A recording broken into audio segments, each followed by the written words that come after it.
Good afternoon, everybody. This is Mike Alcock from GoMo Learning. I'd like to thank you today for joining us on our latest GoMo Learning webinar. This one is called Harnessing Native Apps for Learning. Once again, my name is Mike Alcock. I'm Managing Director of GoMo Learning, and my email address is on the screen there. Although I'm sure you've all had several emails from me inviting you to today's presentation. So without further ado, we'll make a start. A little bit of background about GoMo, who we are and what we do. We believe we're the world's leading cloud-based responsive HTML5 e-learning authoring tool. We offer integrated hosting and analytics, and as of the last couple of weeks, we now have native app delivery for GoMo courses as well. So who uses GoMo? Well, GoMo is chosen by global organizations around the world. You don't need to be a global organization, but GoMo plays particularly well to the needs of global customers. Been doing very nicely on the awards front recently. So Brandon Hall, the US's foremost e-learning analysts, gave us a gold for Best Advanced in Content Authoring Technology in December. Craig Weiss, most influential person in e-learning in 2015, voted as a top 5 e-learning tool in the world. And Fosway Group, Europe's leading independent HR analysts, rated us as the leading core challenger in their 9 grid for e-learning authoring tools. So what do? We provide 2 great products. We've got GoMo Authoring and GoMo Hosting. Combine those together, you've got the GoMo Learning Suite, and they allow you to create, host, update, and track beautiful multi-device learning anywhere. So what makes GoMo different from traditional e-learning authoring tools? Well, firstly, and most importantly, in my opinion, GoMo creates responsive and adaptive HTML5 content. You build a course once, not 5 times. It'll work on every device, every screen size, any orientation. You don't have to tell it it's an iPhone or an iPad or a Samsung Galaxy Tab. The player auto-senses the device, browser, orientation, and automatically adjusts the content to fit the screen. So GoMo content fills the screen on any device, however you hold it. That's my setup at home. I'm sure a lot of you have got a similar setup where you might have a laptop and then a tablet and a smartphone, and you can see in the top left image that GoMo fills the screen across all those devices. A lot of e-learning tools don't, and many of them out there will take this gigantic rectangle and squish it into a third of a smartphone display, rendering it useless. Others will tip the course on its side, so you're forced to hold the device in landscape mode, or might not even render on a smartphone at all.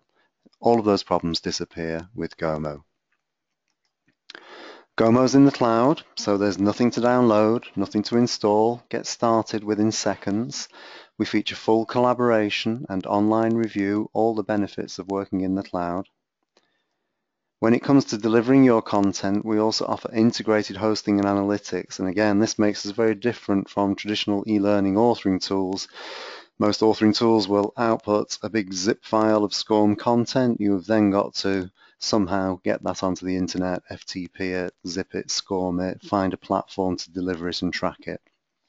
All of that's integrated within GoMo, and I'll show you lots of different ways as we go through today's presentation on how you can distribute GoMo content. And the newest of these is the GoMo Central app. So this is a single app for Android and iOS. Download it onto your device. You then authenticate yourselves, log in through GoMo Central app, and then you can choose to download courses to your handheld device. You get a full app experience as you're navigating through the content, but best of all, XAPI analytics data is being sent back to GoMo even when you're disconnected. So even if you're on a plane or a train and consuming the content offline, all of your activities are tracked automatically and they'll be available to your system administrator to see how you are doing. So this is the architecture, just explaining how this works. On the left-hand side of the diagram is the authoring suite, and on the right-hand side is the hosting and analytics. And just to walk our way around the diagram, if you're a designer working with GoMo, you're going to log in through a web browser. You can develop content from anywhere. You can work with your colleagues, so you can collaborate on content development, and we've got course locking and full workflow to support that. You can review content online within the tool, share it with your peers and stakeholders, and add notes directly into the courses, no more email trails or spreadsheets. And if you're working with a traditional LMS, you can take the traditional route of publishing out a SCORM file to go into any SCORM conformance LMS. However, there are far more efficient and effective ways of distributing GoMo content than publishing a big lump of zip content. You can publish your content to the GoMo hosting server. When you do that, you then got 5 or 6 different methods of distributing your courses completely automatically from GoMo. First of these is Gomo Central. This is a mini learner portal where you can choose to invite your students to log in and consume their content. You can brand it up, stick your own logos, colors, backgrounds, and so forth. So an instant portal for users and students to consume courses. Hanging off that is the Gomo Central app, and this allows you to deliver content for offline consumption with full XAPI analytics. We generate embed codes automatically, so if you want to embed a GoMo course inside any web page, you can do that. We generate direct links automatically, so if you just want to email your courses to your students or broadcast them on Twitter, Facebook, LinkedIn, or your preferred social network, you can do that. If you do want to deliver to an LMS, there's a much more intelligent route than publishing a big lump of SCORM content. We've got the GoMo LMS wrapper. This is a micro file. It's usually about 12 kilobytes. So instead of sending the entire SCORM file to the LMS and it's disconnected, and then the minute it goes live, you've got to fix the typos, change the video, rezip, rescorm, re-FTP, and republish. You can just send the GoMo LMS wrapper. That drops into the LMS. It looks like a SCORM file. It tracks like a SCORM file, but it's pulling the content live off the GoMo servers. And the beauty of this is you only ever have to publish it once. If you then need to update your course, you'll just literally update it in GoMo and your content will immediately be updated in the LMS. And the same goes for any of these other distribution methods. The other nice thing, of course, with GoMo is that on top of your SCORM data, you're getting XAPI analytics data as well, even for all of these distribution methods. And you can see things like device type analysis, so whether people are on tablets or smartphones, but also question level reporting. So we're tracking at question level. And while your SCORM LMS might tell you that Mike took the course yesterday and scored 75% or 90%, GoMo will tell you that Mike took the course yesterday, scored 90%, and it was question 7 that he got wrong. And if everybody else is getting question 7 wrong, we can start to look at that and perhaps look at the question phrasing or look at the video that's associated with question 7 and try and improve our learning outcomes. So fully integrated XAPI analytics on every single distribution method that we have within GoMo. So that's the theory. Let's go and have a look at this in practice now. So this is GoMo. I'm logged in as myself. There I am in the top right. I've got access to the authoring and the hosting products, and we'll look at authoring first, how you create courses in GoMo. So this is GoMo. I've got access to all of the courses that you're seeing on the screen. Clicking on any of these will open up that course so I can start working on it. But if I want to create a brand new project, I'll run a quick wizard so that we can see this project being created. So the wizards help me build content really quickly. So it's Wednesday and it's 14:16. I'll choose where my resources are going to go. Next is theme selection. Themes control the look and feel of your GoMo courses.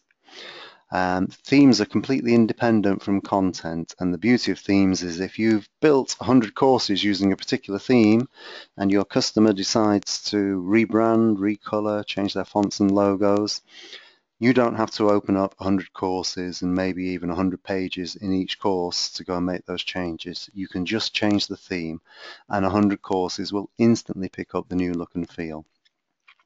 Themes are completely configurable. I'll show you this later on.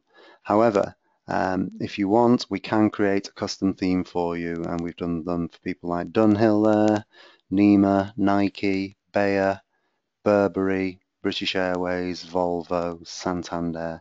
So all of these organizations have had custom themes developed for them by GoMo. It's not compulsory. You can develop your own themes as well. Next, I'll choose what my students are going to see. So I'll give them 3 topics, an exit button and a search button. And then finally, I can choose which of my colleagues are going to work on this project with me. So because GoMo's in the cloud, it's fully collaborative. We can share the development load across a team of people. And you'll see on the panel there, there's different roles within GoMo. So I can have people in as editors, reviewers, or administrators. There it is. That course is now built. It's live on the GoMo servers. It's available to me and obviously available to those colleagues I've invited in. Here's my header navigation. I've got the menu and 3 topics that I created. I asked for help, a glossary, and a footer bar down at the bottom of the course with all of these items on. It's all configurable. If I don't want the progress bar at the bottom, I might prefer it up at the top of the screen. Then I can place it up at the top like so. And then to start editing my screens and building out content, I just click on the topic I want to work in and the GoMo Editor loads up. And this is where you spend most of your time when you're working in GoMo. So just to explain the screen layout, on the left is the navigator. That's the list of screens in this topic. I'll just delete screen 2. We don't need that today. Next to the navigator is the assets panel. So there's my video and audio players, there's my presentational assets, and there's my quiz assets, and I can just drag those onto the page. And in the middle of the screen, I've got my preview window, and on the right-hand side is the properties panel, and that's dynamic. It changes to reflect whatever I select on the screen. And on this particular case, I've selected this content block in the middle, and it's a 2-column layout. And this is how GoMo handles multi-device from a single authoring effort. On a desktop or tablet computer, these 2 will sit next to each other. On a smartphone, GoMo will drop the right-hand text block below the left-hand text block.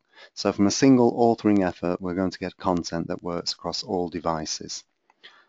So let's start editing. I'm going to call this page Introduction to GoMo. Like so. Notice I didn't have to worry about the font or the color of the text or the size. That all comes out of the theme. So I'm not forcing people to make a design decision on every single page, and I'm going to get really good design consistency because we're using the theme to control the look and feel of the course. Just pasted in some text from the GoMo website on the left-hand side there. On the right-hand side of this page, I'll delete that text and drag in a static image. I'm going to go for a thumbnail view of my image library. These are images that I've already got in GoMo. I've got my upload panel here if I want to just upload an image on the fly. I'll right align that one on this page, and perhaps that will do for the first screen in this presentation. So let's add screen 2. And in this case, I'm going to add a screen from a template, and templates allow me to build up really quite complex screens very quickly. So I want to do an interactive world map, so I'll use the hotspot image template. I'm going to make this about our offices, like so. For the image, I need a world map, so again, I'll just browse out to my image library. I'm lazily scrolling down here until I see the image I'm interested in. I could, of course, search through the library for anything with the word world or map in. And because this is an interactive screen, GoMo's automatically given me 3 subscreens where I can reveal information to the students. We'll call this first one the Brighton subscreen. We'll make it all about Brighton, and we'll add in a static image of Brighton just so our students got something to look at when they do the reveal.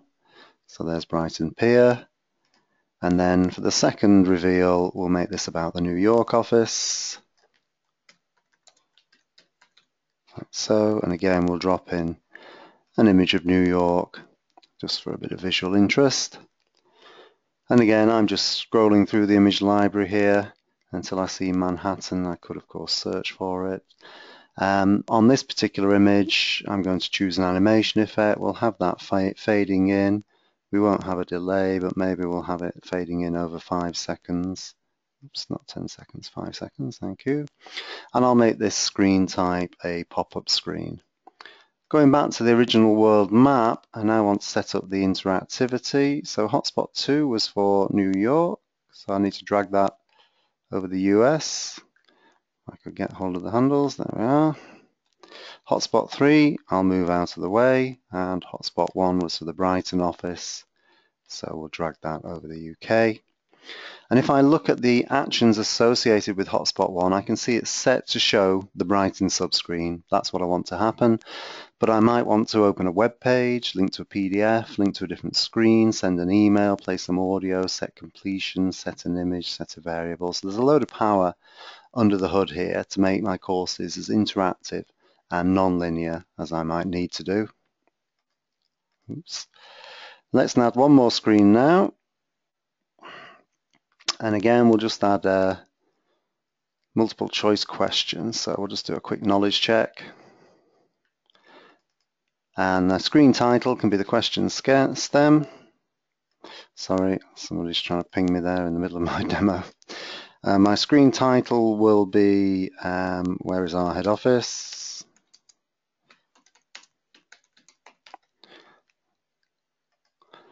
I'll set the question up with 3 choices. So answer 1 can be New York.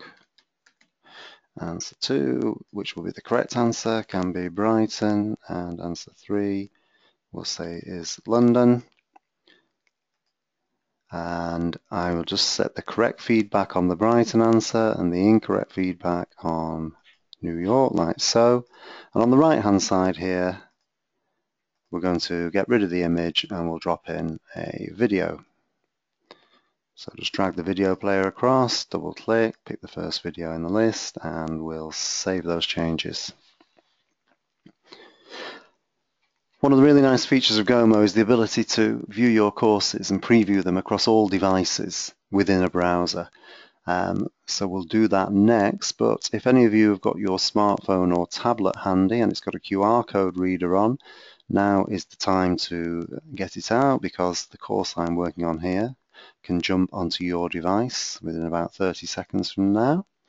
So as soon as those changes have saved, we can preview the project. And the first preview we get is the desktop preview. So we'll see it in desktop mode, but we can then switch to smartphone and tablet mode as well. So we'll just go and preview this project. And I will bring up the QR code again in a moment so you can see that. So first preview is desktop preview. This is what it's going to look like on a desktop computer. There it is, Wednesday at 14:16. It's now 14:25. It's taken 9 minutes to build this so far. There's page 1, Introduction to GoMo. Screen 2 with the our offices map, link to Brighton when we click there, and Manhattan fading in over 5 seconds when we click on the US. And then the third screen was question 3.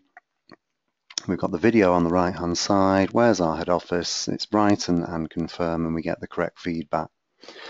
So in less than 10 minutes I've built that course, but it works across all devices. So what's it going to look like on a tablet? It'll look like this. So we'll go into topic 1, make sure everything's good on our iPad, for example, and everything looks fine. It's all adapted and responded to the changing device size. How about for our smartphone user? And there's the smartphone preview, and again you can see that the text is big enough to read, the buttons are big enough to hit with my finger, the confirm button's big enough to hit with my finger, the X is finger friendly, the icons at the bottom are now finger friendly icons. If I go back to tablet mode, you'll see them switch back to text, so everything has automatically become smartphone friendly. The table of contents is smartphone friendly, so out of the box everything is perfect on my smartphone or tablet or desktop computer. I don't force users to hold their device in a particular way. If people prefer their phones in their hand in landscape mode, then the course will flip around. And if you want to test that on your smartphone or tablet, I'll put up the QR code reader now so you can see that, and point your QR code reader at that QR code, and that course will jump onto your tablet or smartphone. Okay, so that's most of the authoring. There's a lot more to it than that, but that will do for a quick overview. Very quickly look at the theming now. I mentioned at the beginning that themes are completely separate from content, and this is hugely powerful for rebranding entire course libraries. This course I use the night sky theme. I can pick any of these other themes and it will immediately pick up the new look and feel. But if I'm reasonably happy with night sky, I might just want to tweak it a little bit, and this is the theme customization panel where I can make changes to themes and tweak them to my heart's content. So I might want to change the width of this course on a desktop computer. If I know I'm dealing with an old estate, I might limit it to 1024 pixels. That's the only time we specify size in GoMo. On tablets and smartphones, GoMo will figure it out for you. You don't have to worry about it. But we might want to make the green a nice vivid purple and the orange a bit more pink or red. Just a bit redder like so. We might want to change the default background within this theme. So I'll just scroll down to my favorite folder in here. It's the RLC project. And we'll drop in a full screen image of the seashells. There we are. And then further down in the theme customization, you can see how I can control colors, fonts, opacities. And this is really great for design consistency. Anybody using the H1 title within this course will get it at B Preplay, 30 points in the specified shade of green that's been defined within the theme. So if I go back to my preview window and just hit refresh, we should see those theme changes coming through. For those of you that managed to get the course onto your phone or tablet, refresh your browser and you'll see what I'm seeing here. So here we can see it's rebranded. I've got the seashells background, still looks very good, works really well, that background with this particular course. And when we get to the video screen with the quiz, you can see the new colors coming through into the quiz. So that's most of the authoring done. We might just finally have to do a little bit of reviewing. Let's imagine very quickly that I'm reviewing this course now, and I might be having a look at this screen and think, well, that's the wrong video, or I really don't like that shade of purple on there. In most e-learning systems now, I'll be composing an email or filling in a spreadsheet saying, hi guys, on this particular screen, you know, the one with the video on, there's something wrong with it. Well, in GoMo, I can review directly into the product or into the course. So my review notes might be change the video. It knows I'm in the topic 1, it knows I'm in the multiple choice quiz. I'll assign that to Hugh and create a task. When Hugh logs in, goes to the task panel in GoMo, he'll see that task, he'll be able to preview it, go, oh yeah, wrong video, and make those changes. So full online review within the product. That's most of the authoring. There's a lot more to it than that, but in terms of a quick 40-minute demo, we don't have time to go through all of the detail. But let's imagine we are happy with that course now, and we want to look at how we might distribute it and publish. So I'll go to the Publish Project button, and I get two choices. I can either download it myself, as in a standalone SCORM learning object, or I can distribute to the GoMo hosting platform. Publishing to the GoMo hosting platform gives me all of the distribution options that we saw earlier on. And let's have a look at those.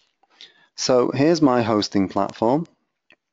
These are all the projects I've got access to, and I can choose how I want to distribute these. First one we'll look at is direct link and website embed. So I'll pick on Get Going with GoMo, which is one of the courses that we use to teach people how to use GoMo. And of course, being a good e-learning company, we eat our own dog food. It's on our website, it's on the support pages. So this is the support pages of the GoMo website. I click in Get Going with GoMo. There's that course. So it's embedded within the GoMo website. So it's a GoMo course embedded inside the GoMo website. We feature on this one a full screen HTML5 video backgrounds. So let's go, and I can navigate through this course and learn how to work with GoMo. And we've got some embedded YouTube videos in there of some of the screen steps going through there. Get going with GoMos. So that's the embedded course. If I go back to my hosting portal, this is the main dashboard for that course. I can see it's been launched 1,463 times, so a very popular course. 94% and a bit on desktop, then tablet, then smartphone, so we're getting device type analysis. We can see down here the latest user sessions, and all of these are completely anonymous. GoMo's website is obviously a public website, anybody can go there, so we're not asking people to log in, but we still get all of this rich XAPI analytics data from every session that somebody takes on here. If I look at the settings for this course, how did we distribute that? Well, to embed it in the GoMo website, I just grabbed that text there, that's the embed code. If I want to put that on Twitter, Facebook, LinkedIn, email, I can just copy that text there and paste it into whatever client I'm interested in. So it's that easy to distribute courses from the GoMo hosting cloud. The next method I'll show you is GoMo Central. This is our live online portal. You can set it up yourselves in 10 minutes. You can brand it, put your logos and colors and backgrounds in. If I launch my GoMo Central, this is what it looks like. And I've got Fred here who's ready to log in and take a course. So Fred's going to log in. He needs to change his password. He'll not bother doing it now. And let's just show you the student journey. So Fred's going to run this Learning Solutions course, and then we'll see the sorts of XAPI analytics data that we're currently tracking within GoMo. So we'll let Fred take the quiz. He's going to accept the challenge. So when was that pub opened? Well, it's 12th century. I know that because it's my local. Question 2. How do you access GoMo? You do it via a web browser. Question 3. Who's our culture vulture? We'll say it's Jessica. So you're seeing some of the different GoMo question types here. And then question 4. How does GoMo look on an iPad? It looks perfect, of course. Fantastic. And our student Fred there scored 75%. So he can now exit that course. He can log out of GoMo Central. If we go back to the hosting portal and go and find that project, there it is, Learning Solutions 2015. Here's the main dashboard for that project, but if we dive straight in and look at the analytics panel, we'll be able to see the latest course access, and we've got a variety of predefined courses, launches, completions, passes, failures, etc. But there's Fred. He just went in and resumed Learning Solutions, experienced the main menu, got questions 1 and 2 correct, question 3 was incorrect, question 4 was correct, and he scored 75%. And that's a lot more information than SCORM will tell you. We know that Fred there got question 3 wrong. Most SCORM LMSs can't tell you that, and that could be the start of our understanding of our student behavior and hopefully improving our learning outcomes. We're tracking at that level of data however the courses are delivered, even if we embed them in a SCORM LMS. And how do we do that? Well, this is my demo course here.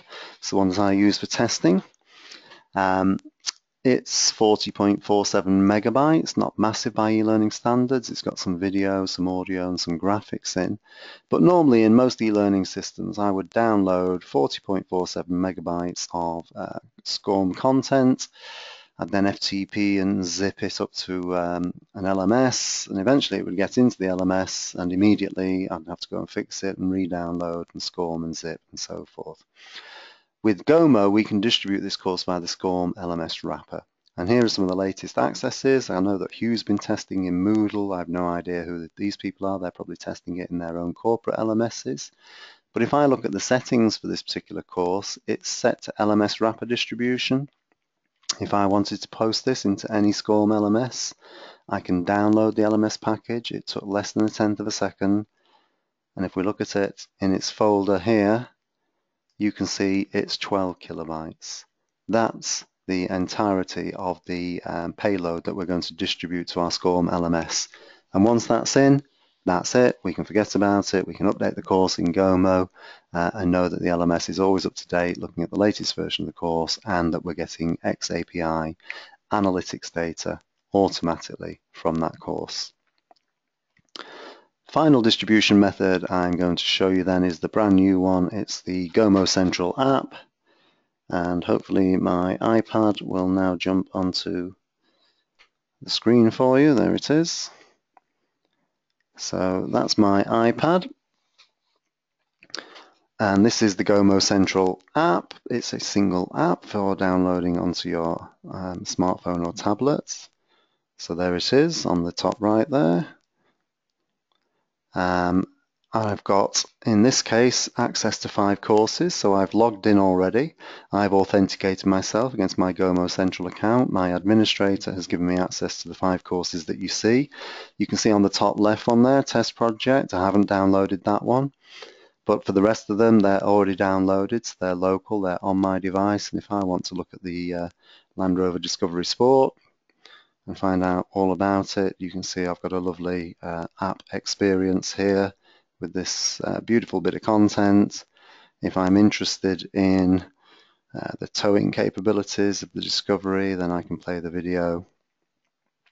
All of this can happen completely disconnected from the internet, and as soon as I connect back up, all of my XAPI analytics data will be sent back via XAPI to the Gomo Central account. So if I just exit that one, let's have a look at Get Going with Gomo. This is the course that you saw on the website.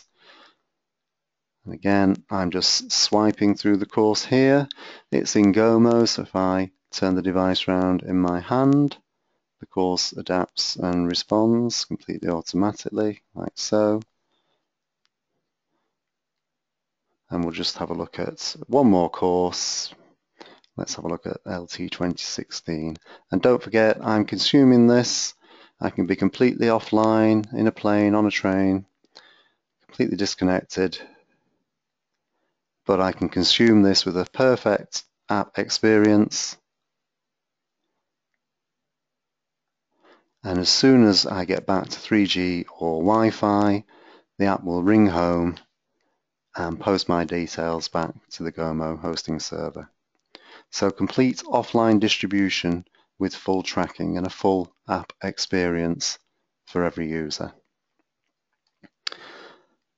Okay, let's turn AirPlay off. So that's most of today's presentation. Before we go, I'll just address the question of pricing, because that's the one that most people ask at the end of a presentation. How much does GoMo cost? You can find all the information on the website, gomolearning.com.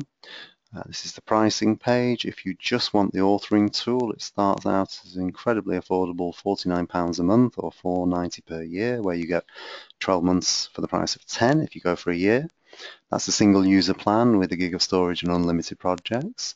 For the small team, the most popular one is the 4 user plan with 4 gig of storage. Enterprise, talk to me or any of my GoMo colleagues about pricing for bigger deals than that. In US dollars, that equates to $89 a month or $249 a month on those 2 plans. If you like what you've seen today of the hosting and analytics and the app, then you'll need the authoring and hosting. And in sterling, those figures double. So the 1 user author plan, that's good for 250 students and 20 courses. The medium plan is good for 750 students and 50 courses. Again, enterprise, talk to me. We have unlimited plans within the enterprise suite as well. Just in case you're looking in from the US, if I go to the dollar version, 178 gets you started, $4.98 a month for the 4 user, bigger plan, and then enterprise, talk to me or any other GoMo colleagues. And that's really it. Thanks everybody for taking the time to have a look at GoMo today. Really do appreciate it. I'll just go back to the main menu of this presentation, and flash up my contact details again. I'm Mike Alcock, Managing Director of GoMo Learning. Thank you for looking at today's presentation, Harnessing Native Apps for Learning. Hopefully I will speak to you all again very soon. Thank you and goodbye.